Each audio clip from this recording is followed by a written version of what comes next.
Tonight, we look into a discovery in Bosnia, which the likes of National Geographic had once described as a cruel hoax. Have pyramids that are over 12,000 years old been discovered in Europe? Do we have mainstream archaeologists so desperate to dismiss the find that they'll tell you they're just unusual rock formations? All carved by natural forces rather than anything else? Can they really dismiss the underground tunnel network as just a series of mines from more recent history? Are all these doubters all complicit in covering up evidence which shows previous civilizations were more advanced than we ever suspected? They wouldn't do that, would they? Let's find out as we go on the edge.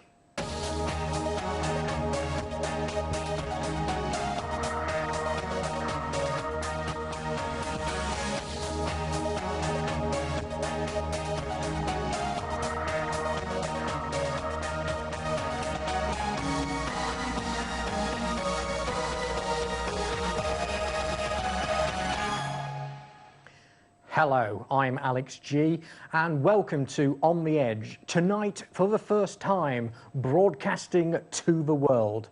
As we are live, it's your chance to interact with us and tell us what you think. And here's Glenda to tell you how. Text 86686, then text EDGE, leave a space, and then your message. And don't forget, standard network charges apply, and I'm looking forward to hearing from you. My guests tonight have joined us from various corners of the world. I have researcher and volunteer Nigel Grace and Sara Acconci, yes. Who is the head archaeologist of the Bosnian Foundation of the Valley of the Pyramids. And they are going to give us the latest fascinating discoveries and research on this topic. Now, I should say, Nigel, obviously, we've immediately got Sara's credentials there, and thank you very much for joining us all the way from Bosnia today.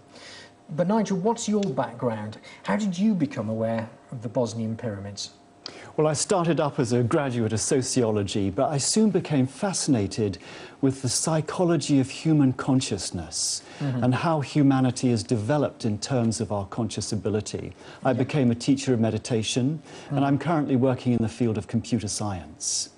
I became aware of the Bosnian pyramids through that wonderful channel called YouTube.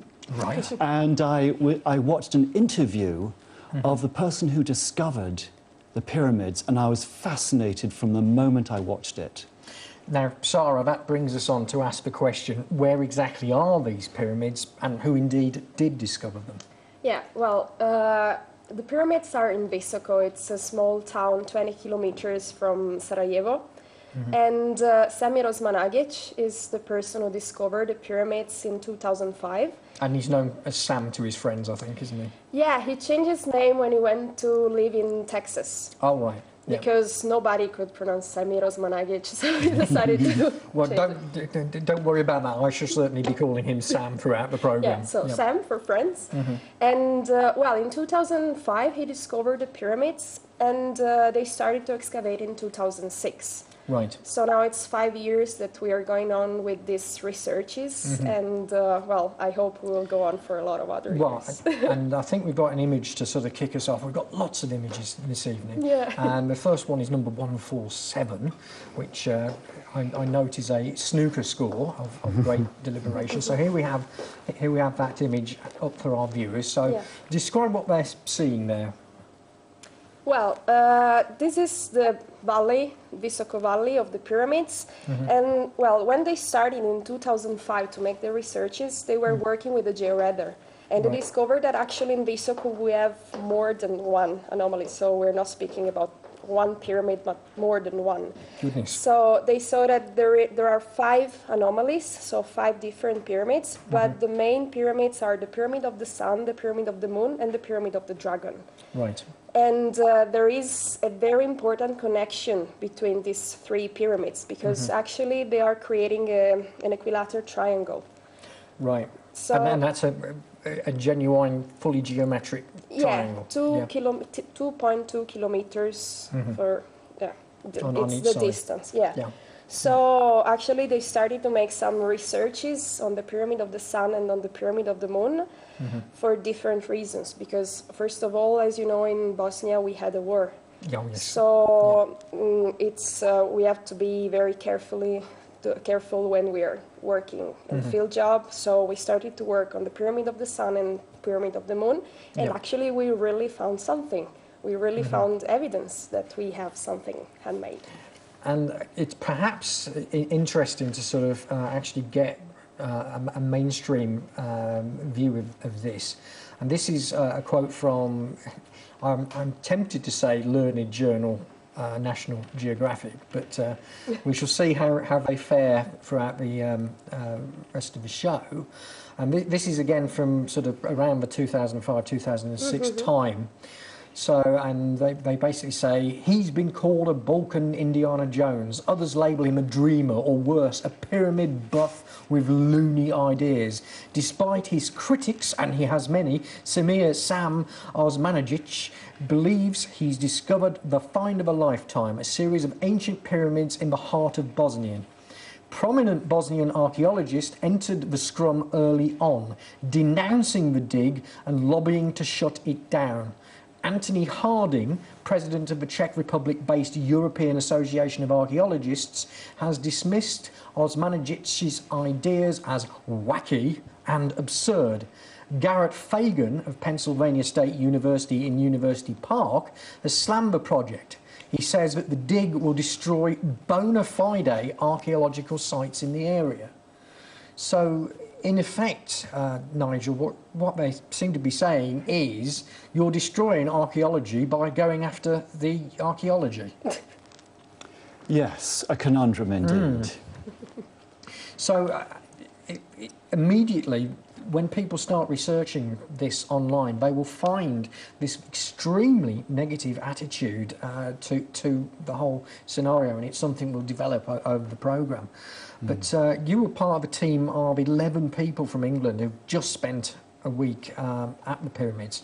So what sort of people become involved with going there and getting their hands dirty, as it were? Well, the most wonderful thing is that there's an opportunity for volunteers. And this is people from any walk of life, any age, within reason, can come and work as volunteers, as I did. And I'd like to show picture 108 when that comes up. Right. This is me working on the dig, on the archaeological site. And there we have you there, yeah. I was very happy there. The interesting thing is that this group of 11 that you refer to, is, they're a group who came as a result of a talk that I gave after I returned from my shift as a volunteer. And these people were so amazed with what I was talking about, with my experiences, that they said, Nigel, we want to come out. So I arranged, so I was kind of a ringleader, and Sara was there to greet us. And we spent a week just observing, experiencing, watching, and travelling all over the sites. And Bosnia really isn't sort of a known holiday destination, so was it very difficult arranging transportation? Not at all. Right. Not at all, except that I must say that Bosnia and Herzegovina is a beautiful country. Well, I'm sure the tourist board will have you in their employ before very long. So, Sara, we've heard how many pyramids there are. I mean, what's the scale of them? How big are we talking compared to the sort of Egyptian pyramids that people are aware of?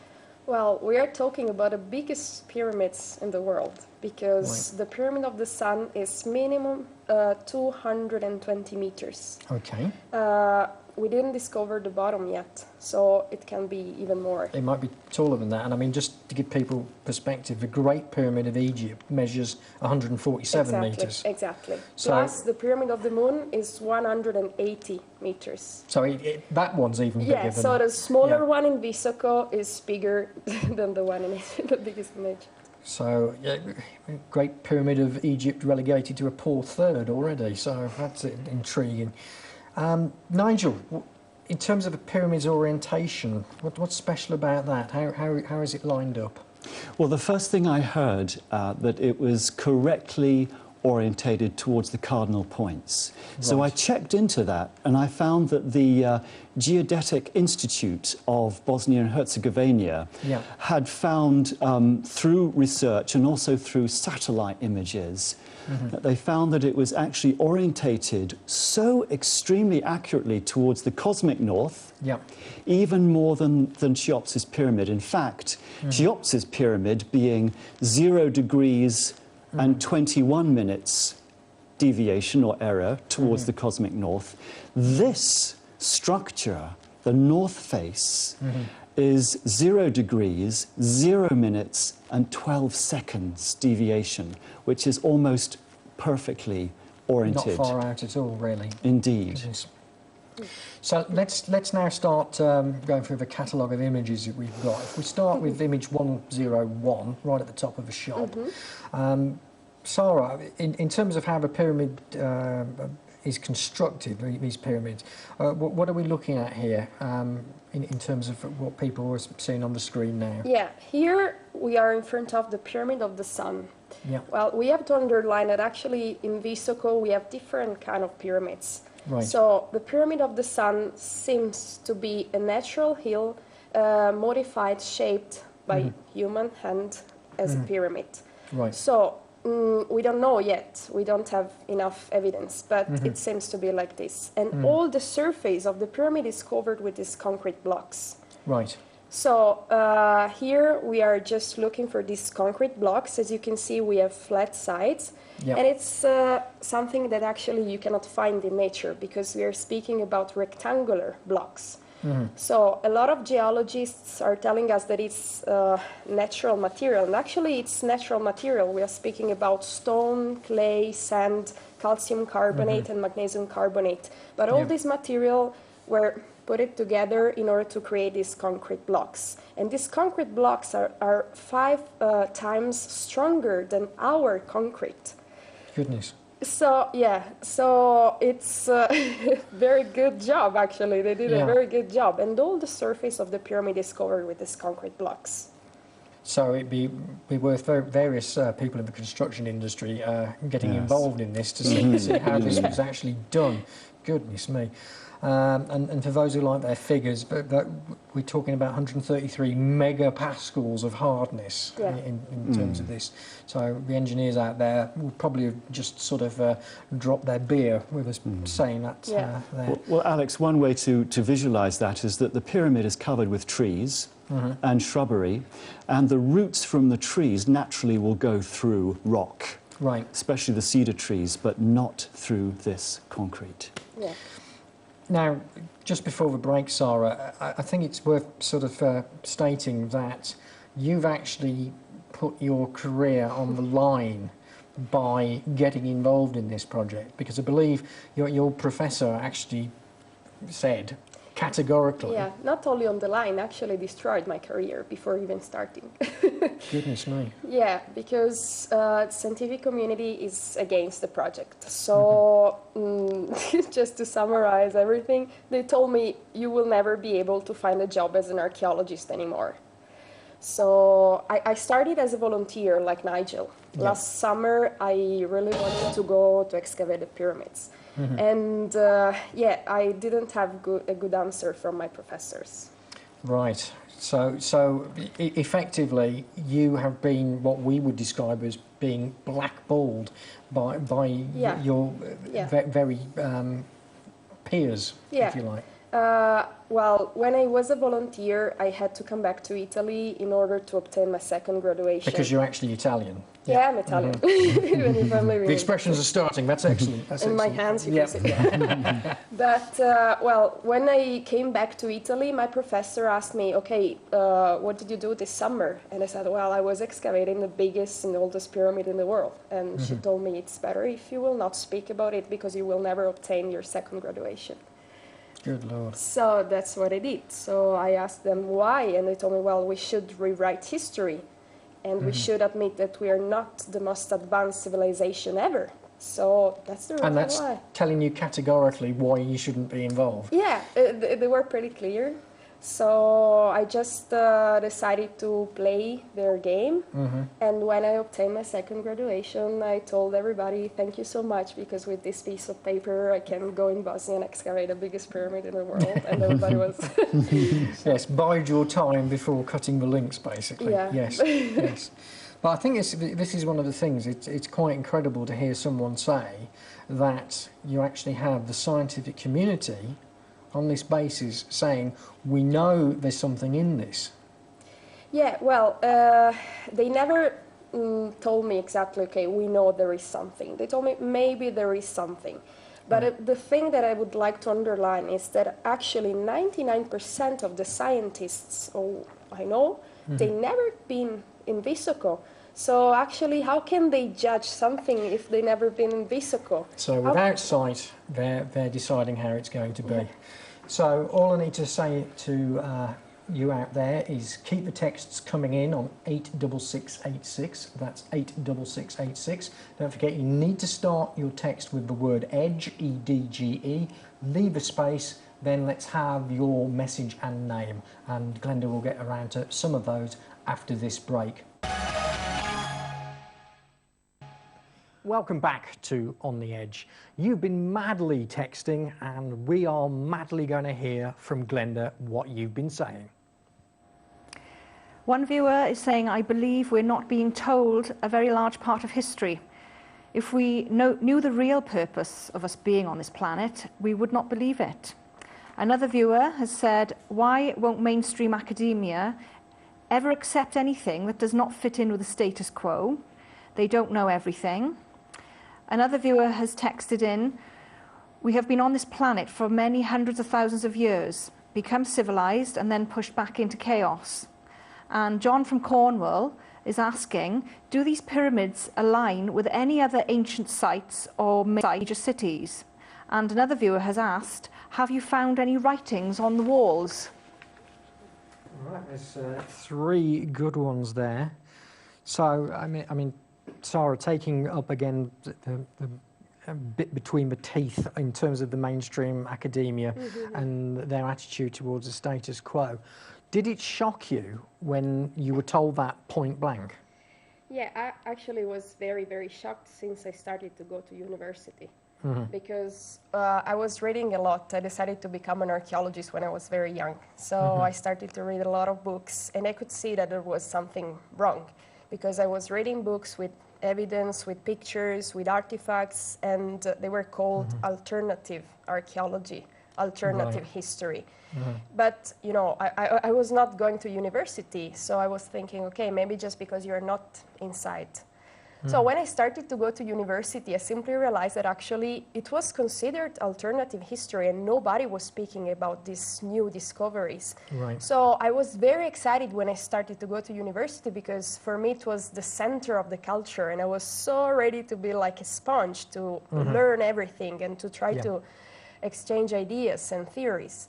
But I couldn't do that. I couldn't even speak with almost all my professors, because they were telling me, okay, it's written like this, so it has to be like this. This is the way it's going to be, and that's the end of it. So actually what they're trying to do is just to rewrite the same things they've already written years and years ago. And it's stupid, because science is based on hypotheses, especially archaeology.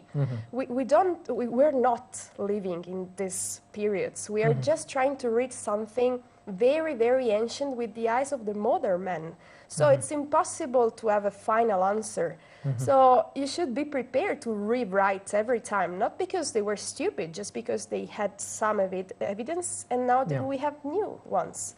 So maybe it's a problem for them to admit that we don't know. That's the biggest problem. If this was a detective show, new evidence would come to light, and you'd have a new suspect. But basically, they've already made their mind up who the killer is, and that's the end of it, isn't it?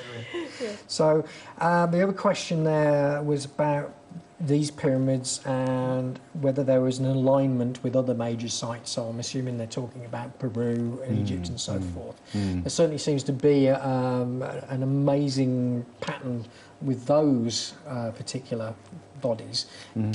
Have we got the Bosnian pyramids in that matrix, if you like? Well, first of all, there's recently been a research on the interrelationship of the pyramids within the valley. Yeah. And as Sara mentioned, there's a perfect equilateral triangle between 3 of the pyramids. But when you extend this and look more deeply, you'll also find that the other pyramids and the entrances to the tunnels also are in alignment. For example, if you take a circle perfectly around that equilateral triangle, it touches the points exactly of the other structures and the entrances to the tunnels. So, Sara, in terms of the global picture, is there research going on as to how it fits in? We're making some researches about it. There is a volunteer, Richard, he's a student of geology, and he came in Visoko last summer and again this summer, and he's helping us so much in order to go on with these researches, because we archaeologists cannot do everything alone. We need other sciences. And it almost brings me on to the question concerning physicists, because again, doing the research on the show, I noticed that a team of physicists have been working at the Pyramid of the Sun, and what was their find? What was it that they found out? Well, this was the most significant result for me that absolutely made me feel that this is fantastic. Between the months of April and June 2010, some physicists measured or detected electromagnetic radiation in the range of ultrasound right at the top of the Pyramid of the Sun. And they actually found that the readings throughout that period, those 3-4 months, were consistent. And what they found was a beam of energy about 4.5 meters broad, emerging from the top of the pyramid. Now, the interesting thing is that this was above our hearing, because it was an ultrasound. But the remarkable thing is that as this energy beam moved up from the pyramid, it was moving at the speed not of sound, but of light. And they also found that the strength of the energy was greater according to its altitude. So that's almost like a flame.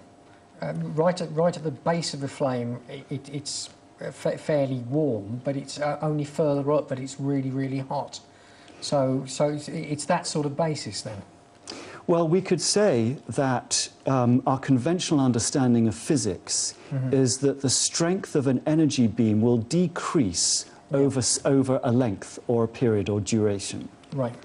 This appears to be increasing, which is actually a contradiction of our understanding of modern physics, or, which is perhaps more difficult to accept, is that there's an energy source above the pyramid moving down.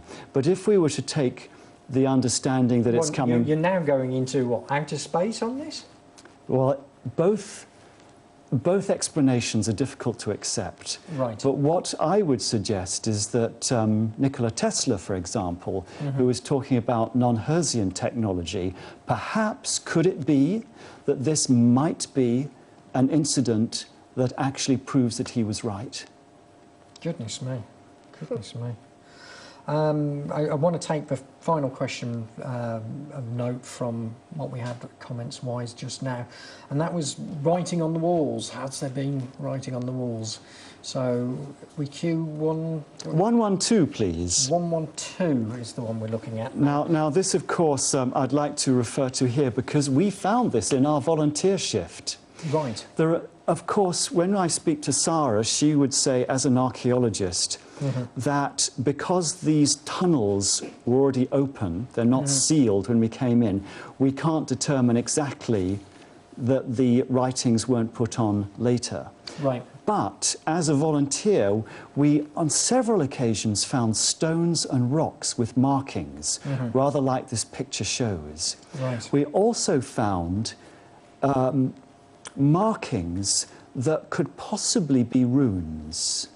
Now, what do you mean by runes? A rune is an incident of ancient language. Okay. And as a part of our team of 11, Lorraine came as our team, and she is a researcher in runes. And she found whether the date that the runes were placed was at the time that the tunnels were built or not. She found evidence to suggest that there was runic writing. Goodness me. Okay, well, shall we start whisking through a few images, because we have loads of these, and we don't want to sort of save them all for later, as it were. So we've spoken about the volunteers, so I'll preempt 102 as the next image. So what we have with 102, there we are. That's just some of the volunteers on the recent dig, I take it. Yes, yes. And as that was part of my team, I was taking the photograph. And I just want to say, relating to the text that we have about the ancient or originations of humanity, that in this labyrinth of tunnels which connects the pyramid, that we were, essentially our job was to pull out or remove filling. Right. Because these tunnels had been filled for some inexplicable reason thousands of years ago after they had been built. Right. And the feeling is in there, there's a very ancient feeling of great silence and also a feeling of healing. I mean, is that genuine? I mean, that's not something that science can measure, is it? That's your inner feeling. Somehow it can be measured. It can be. Yeah. Okay. As I told you before, archaeologists cannot do everything. No. So when I went in Visoko for the first time last summer, I had the chance to meet a doctor anthropologist, Italian doctor anthropologist. And we decided to create a group, research group, Italian research group. And we started to try to search the way in order to understand with a scientific methodology how is it possible that everybody feels so great inside the tunnels. Right. And we knew before, because Foundation in 2007 took some samples of air inside the tunnels, and we discovered that there are a lot of negative ions inside the tunnels. So we tried to work with these negative ions, and actually negative ions can stimulate endorphins in our body. And everybody knows that endorphins are helping us in order to feel great. When we are doing sports, we are stimulating endorphins. So it can be proven even with the common science, the proven science. Yeah. Okay. Again, let's get back to the pictures, and 103 gives us another perspective, because we obviously want to get people sort of an idea of the scale of what we're talking about here. So, Nigel, can you describe what we have here?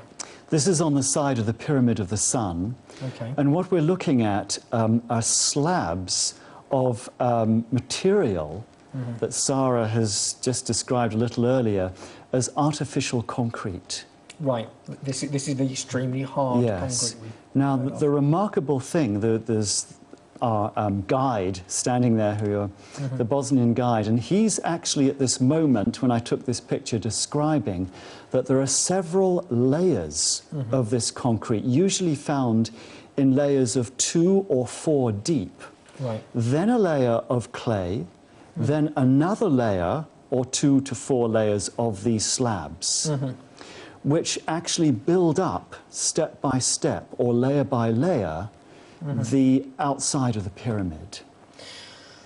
I've got a quote here from Science, the journal, from 22nd of September 2006. Again, it doesn't seem to be that they've spoken much, if at all, about it since then. But this is what they said. So obviously we'd like to gauge your reaction here. Stefan Koric, a Bosnian geologist at the University of Vienna, Austria, who was invited by Sam Osmanagic to examine the site, he said the stone slabs are nothing more than fractured chunks of sediment called breccia the remains of a 7-million-year-old lake bed that was thrust up by natural forces. This is what gives the mound its angular shape, Corrich says.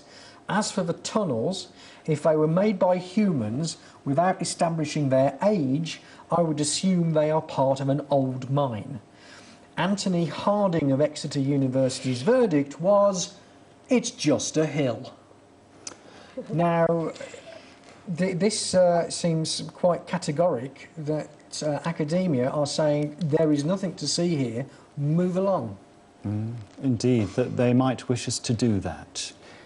And again, while we're throwing mud, if you excuse the pun, Wikipedia describes our man Sam as an author and metal worker. And also from Wikipedia, the dig began in April 2006 and has involved reshaping the hill to make it look like a Mayan step pyramid. So effectively, they're saying you guys are manufacturing the evidence by your digs. Yeah. Every day we're trying to build a pyramid. May we look at slide 110? 110, okay. There it is. You see the magic fingers are getting to these really quickly. So there it is on screen. So this is the Pyramid of the Sun? Yeah, this is the Pyramid of the Sun. And as you can see, we have this triangular face of the pyramid. And yeah, we are building this pyramid. In 6 years, we created 220 meters of pyramid. Well, it's nice of you to admit that, but I'm sure that's not what you really mean. Not at all. Well, I'm just laughing because unfortunately not everybody knows that everybody can write on Wikipedia. But Nigel, you were saying, didn't you try and get in on Wikipedia's page for the Bosnian pyramids and actually try and amend it a little? I was not successful. I couldn't get permission to edit. Yeah, I tried to do the same and I couldn't get permission. So that's that. The story is set in stone, again, if you excuse the pun, and Wikipedia won't let anyone actually near it. I would like to comment on the quote about these slabs. If we're to move to picture 106. 106. You have a guest appearance of my hand. Oh, there's Nigel's hand. And what's that line there then? What I'm pointing out here, that I was actually astonished to find these veins or lines of crystal in the material, in this concrete. And we will find out more about that after this short break. Please remember, text in on 86686, that's 86686, type the word EDGE, E-D-G-E, leave a space and give us your name and message. And we'll be back after this break. Welcome back to On the Edge, and you've been madly overworking Glenda with your texts. Glenda, a summary, please. Yeah, my wrists are really aching here. Right. Lots of really interesting points being raised, Alex. One viewer is asking, have your guests managed to engage the help of any mainstream academics? And is there anything written in print? In other words, have there been anything published about the research that's been discovered here? And another viewer has asked, what do you think the significance of the pyramid is? I've had several viewers asking similar questions about the alignments of the pyramids. Doug from Glastonbury has asked, what position on the equatorial plane is it in relation to the Egyptian pyramids? Another viewer has asked, are your guests aware of the Ratanj, I think that's how you pronounce it, Ratanj pyramids in Serbia? Also, is the pyramid of the dragon of more significance? And several viewers have asked about the alignments of the pyramids with any of the star constellations. And a few comments. One has said that they are holding the world back. How dare they? And finally, another comment in Italian. So here goes, my best Italian accent. Una bravissima ragazza, finalmente. A chance to rewrite history. Oh, there we go. Thank you so much. So I mean, our learned people out there mentioned that there of the Ratanj pyramids in Serbia. Someone actually sort of emailed me just a couple of days ago about these. on your radar yet, by any chance? Not yet. No, so it may be that Serbia is going to get a piece of the action. We shall see in due course. Mainstream academics, has there been anyone known in this area who has actually shown any support? No, not now. Well, somebody came in 2006. I was not in Bosnia because I started to work last summer. Yeah. But since I work for foundation, nobody showed up. And I'm alone. I'm constantly trying to ask them to come because I don't want to work alone. No, sure. I need geologists, archaeologists, and nobody wants to come. I think the main problem is that, well, as I told you before, my career is ruined. So a lot of people, I know a lot of students of archaeology, and well, they don't want to come in Visoko because they will not be able to finish their university. So that's the problem. So basically, you will be tarred with the same brush if you get involved, and everyone's keeping their distance for the sake of their jobs. Yeah. Wow. So I know a lot of people, even in Italy. Actually, in the last year, something is changing because I'm trying to communicate a lot. I'm writing a lot of things, and we created this research group. So a lot of things are changing, but everybody is scared to come. So I don't know what to do because I'm not afraid. I'm here to tell you what's really happening. But a lot of people are afraid to lose their jobs, and I can understand that. It's not easy. I think our viewers will very much appreciate what you're doing, and there are various cases that we've brought up on the edge in recent weeks of people who have been intimidated or blackballed or put out of the picture because of them standing by their beliefs. And the common thread seems to be that these people who are disowning have never studied any of the evidence at all, or indeed have been to the scene of the crime, as it would be in this case. That's why I'm really upset, because if you consider yourself as a scientist, how can you judge something if you don't know what you're speaking about? So it's very sad, because if it's the so-called science, that's a very bad thing. It's quite incredible, and I think it's one of these eye-opening things, and it resonates with so many topics that we've covered on the edge, from the architects and engineers who look at 9/11 and look at the Twin Towers and immediately go, not a chance. Not a chance if the official story is correct. So here we have a partner in terms of subject matter, I think. Nigel, books. Is there anything written yet that people can sort of get hold of to get more of a story yet? There are two books written by the doctor who discovered it, Sam. Yeah. One is called the Bosnian. One is called A History of Pyramids Around the World. Yeah. That's the latest one. And that gives actually a very good overview of, perhaps what Sara was mentioning, the alternative view of the discoveries of many pyramids around the world. And the last two chapters is devoted to the Bosnian pyramids. Right, excellent stuff then. So well worth seeking out. Generic question there, the significance of the pyramids. How will it rewrite history if these are what they purport to be? Well, I can speak from an archaeological point of view. Actually, for me, it's very, very hard to date the structures, because in archaeology, you can date the archaeological sites with the artifacts or with the structures. We are finding very, very few artifacts, and they are unique, so you cannot compare them with anything. And for the structures, we have a lot of structures, obviously man-made, but they are unique too. So I cannot compare them with anything. So I can date because of geology. So they told us that the soil, the layers on the surface of the Pyramid of the Sun goes from 12,000 till 14,000 years old. BC? Yeah. Good. So, or back in time? Yeah, back in time. Yeah. So the problem is that for archaeology, for our history, in that period we didn't have anything in this area. So we can come back with the Illyrians, but before Illyrians we don't know anything. So that's the reason why we should rewrite anything, because even if it's 12,000 years old, who could build something like this? We cannot do that. And in terms of, I mean, immediately people are going to think of the term carbon dating.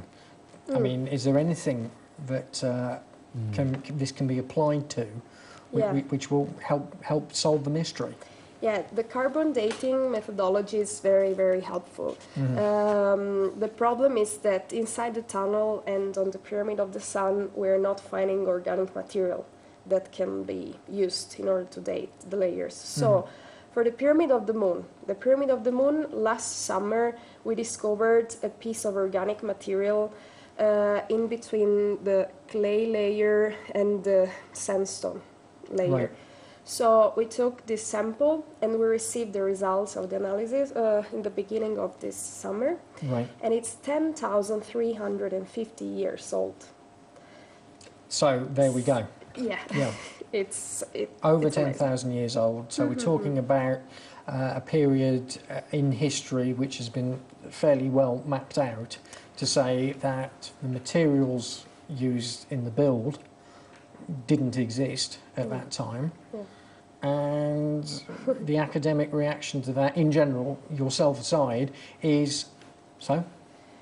Exactly. They simply don't speak about it. And since I became the lead archaeologist of Foundation, it seems that all my rights to speak about my job simply disappeared. So I cannot show the pictures, I cannot do anything, I cannot speak. I'm just crazy. I think a friend of the show, Ian R. Crane, would describe it as institutional denial. That it's far easier to keep the blinkers on than actually try and tackle this, which is the picture that's emerging from there. Nigel, in terms of alignments, talking about the equatorial plane, does it line up with Egypt? And we also have the aspect of star constellations. Is there something stellar out there that this all links into? I think there is. Our researcher, geologist Richard, that we can hopefully bring onto the show sometime soon, has found some remarkable similarities. Right.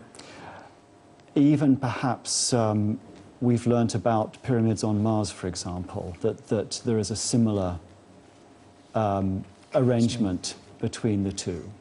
Blimey. But I don't have the research at hand on that. No, sure.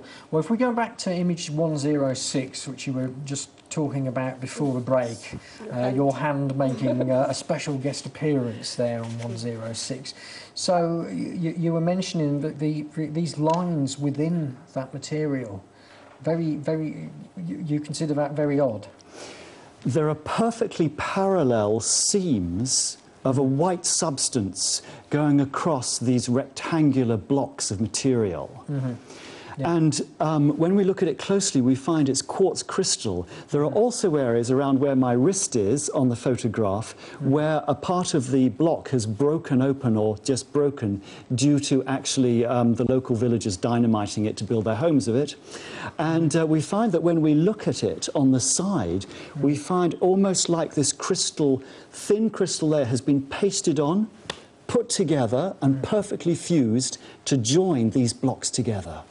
So what you're saying is this could not be a natural phenomenon, which I had imagined from the tone of what we've heard so far from the conventional academics is how they would say, well, that just happens to be one of these most amazing things that happens. Due to the regularity and parallel patterning of these seams, it would appear that nature wouldn't produce it in such regularity and parallel.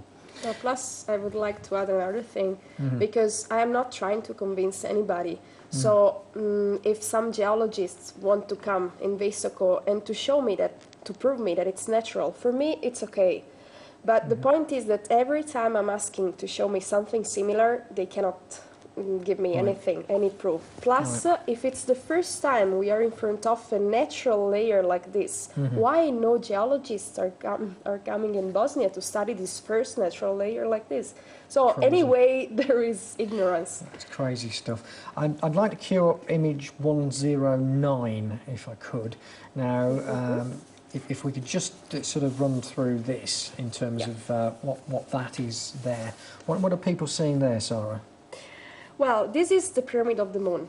Okay, so this is number 2 in the hit parade in terms of size. Yeah, exactly, number 2. So we are in front of a totally different structure, because actually on the Pyramid of the Moon we can find terraces.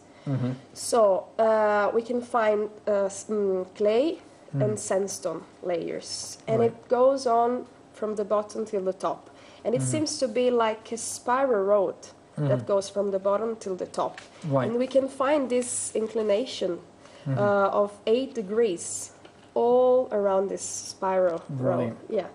So totally different structures, but even this one is amazing. And we brought some pictures with the pavement terraces we can find.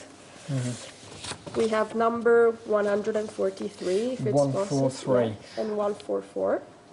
So if we go for 143 first, now effectively, Nigel, while we're just queuing that up and where we have it there, we were speaking about the fact that these underground tunnels are being described as mines. So, I mean, in about a minute, can you sort of describe to me why that might be a little bit off beam? 50 metres into a mine, coal mine, you wouldn't be able to breathe unless there was artificial oxygen being injected into the mine. I was working 300 to 350 metres inside these tunnels, and there's perfect, fresh, cool air at a constant 11 degrees Celsius. In addition to that, there is no actual material that was there to be mined. And I would say that the experience as a teacher of meditation for 20 years is that just to be in these tunnels is to experience a profound sense of peace, equanimity and tranquility. Which doesn't seem to ordinarily go with mines and mine shafts. But Indeed. So moving back to 143, conscious of the time. So in terms of what we've got there, again, these particular artifacts, I suppose we could call them, seem remarkably angular for something that's been naturally produced. It cannot be natural at all. That's one of the terraces of the Pyramid of the Moon. And all the terraces are different from each other. So in this case, we have small slabs, but as you can see, we have 90 degrees angles, corners. So it's something that you cannot find in nature. It's obviously something created by somebody. Yeah, definitely. There is an element to there which is effectively man-made. And I should just say now, don't forget to spread the word about subscribing to Edge Media Online so that people receive it on any compatible computer around the world, local censorship willing. Get them to find out more at www.edgemediatv.com. Subscribers will have access to more exclusive features as they come live. And so now, I should just like to thank my 2 guests, Sara Acconci and Nigel Grace, for joining me this evening. And that is the conclusion of this week's episode of On the Edge. And we really now are under the radar and around the world.